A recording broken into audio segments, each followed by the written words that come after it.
Welcome to triple விட்ஸ். இன்றைக்கி நம்ம என்ன பார்க்க போகிறோன்னா 3 பாயிண்ட் ஷட்டரோட கன்ஸ்ட்ரக்ஷன் தியரிட்டிக்கலாகவும் ப்ராக்டிக்கலாகவும் பார்த்துட்ருக்கிறது 3 பாயிண்ட் ஸ்டார்டரு. இந்த 3 பாயிண்ட் ஸ்டார்டரில் என்னென்ன பார்ட்ஸு என்னென்ன டெர்மினல் இருக்கிறத இந்த வீடியோ மூலிமா நம்ம தெரிஞ்சுக்கலாம். 3 பாயிண்ட் ஸ்டார்டர் இருந்துச்சுன்னா 3 டெர்மினலை கொண்டிருக்கும். எல், ஏ, இசட்.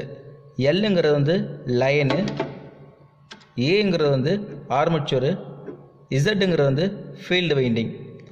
எல்லுங்கிறது வந்து சப்ளையர்லேருந்து கொடுக்கக்கூடிய கனெக்ஷன் இதில் கொடுப்பீங்க. ஏ வந்து ஆர்மச்சூருக்கு போகக்கூடிய கனெக்ஷன் இதில் இருக்கும். இசட் வந்து ஃபீல்டு வைண்டிங். அடுத்தது பார்த்தீங்கன்னா இதில் ஹேண்டில் ஒன்று இருக்கும். இந்த ஹேண்டில் ஆஃப் பொசிஷனில் இருக்கும். இந்த இடத்துல இருக்கிறது ஆஃப் பொசிஷன். இந்த ஹேண்டில் ஆனது இந்த ஷட்டுக்கு மேலே தொட்டுட்டு இருக்கும்.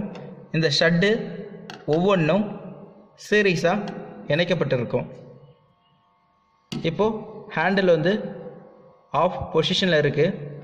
இதை சீரீஸாக கனெக்ட் பண்ணிக்கிறதுனால இது ஒவ்வொன்றும் ரெசன்ஸாக இங்கே இருக்குது. ஃபஸ்ட்டு 0, அடுத்த ஷட்டுக்கு போச்சுன்னா ரெசன்ஸ் வேல்யூ குறைஞ்சி கரண்ட்டு வோல்டேஜ் இன்க்ரீஸ் ஆகும். அடுத்தது ரெசன்ஸ் வேல்யூ குறையும். அடுத்தபடியாக ரெசன்ஸ் வேல்யூ குறையும்.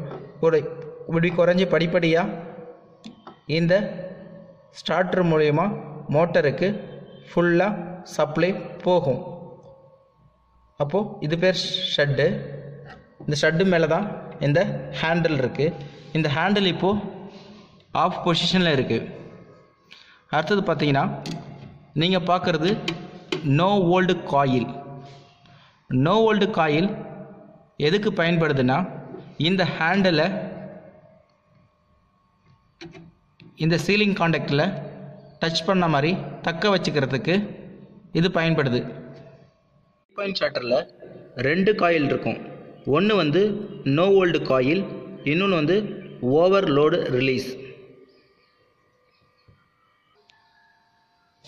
இது நோ வோல்டு காயில், இது overload release. No volt coil எப்படி உருவாக்கப்பட்டிருக்குன்னா, ஒரு அயன் பீஸில் நம்பர் ஆஃப் காப்பர் டர்ன்ஸ் சுற்றி சப்ளை கொடுத்தீங்கன்னா அங்கே எனர்ஜிஸ் ஆகும். அதனால் அந்த காயில் மேக்னடைசேஷன் ஆகும். இப்படி மேக்னெட்டாக மாறும்போது இந்த ஹேண்டில் இந்த பக்கம் வரும்போது தக்க வச்சுக்கும். ஸோ இந்த கான்செப்டில் தான் இந்த காயில் ஆனது ரெடியாக இருக்குது. அதே போல் இதுவும் சேம் கான்செப்ட் தான். இந்த ஓவர்லோடு ரிலே எதுக்கு பயன்படுதுன்னா, ஓவர்லோடு ரிலே அல்லது ரிலீஸ் எதுக்கு பயன்படுதுன்னா, மோட்டருக்கு அதிகப்படியான சப்ளை வோல்டேஜ் வரும்பொழுது இந்த காயிலானது எனர்ஜிஸ் ஆகும்.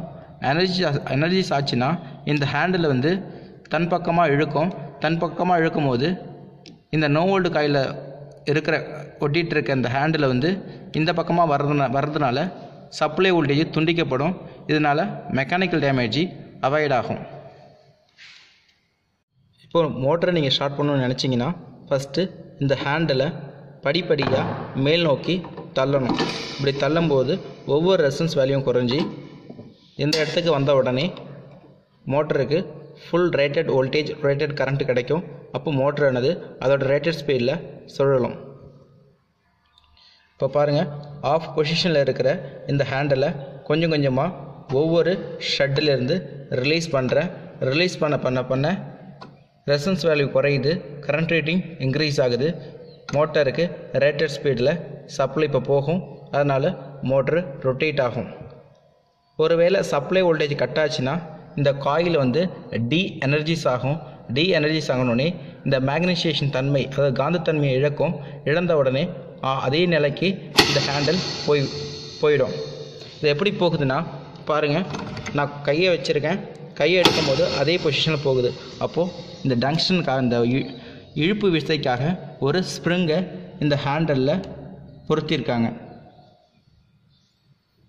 நீங்கள் ஹேண்டில் கொண்டு போகும்போது கொஞ்சம் டைட்டாக இருக்கும். நீங்கள் விட்ட உடனே பழைய நிலைக்கு இது கொண்டு போயிடும். இதுதான் 3 பாயிண்ட் ஸ்டார்டரோட கன்ஸ்ட்ரக்ஷன். இந்த வீடியோ உங்களுக்கு பிடிச்சிருந்துச்சுன்னா லைக் பண்ணுங்கள், உங்கள் ஃப்ரெண்டுக்கிட்ட ஷேர் பண்ணுங்கள், மறக்காமல் சப்ஸ்கிரைப் பண்ணுங்கள். அப்போ தான் அடுத்த வீடியோவில் உங்களை நான் சந்திக்க முடியும். தேங்க்யூ.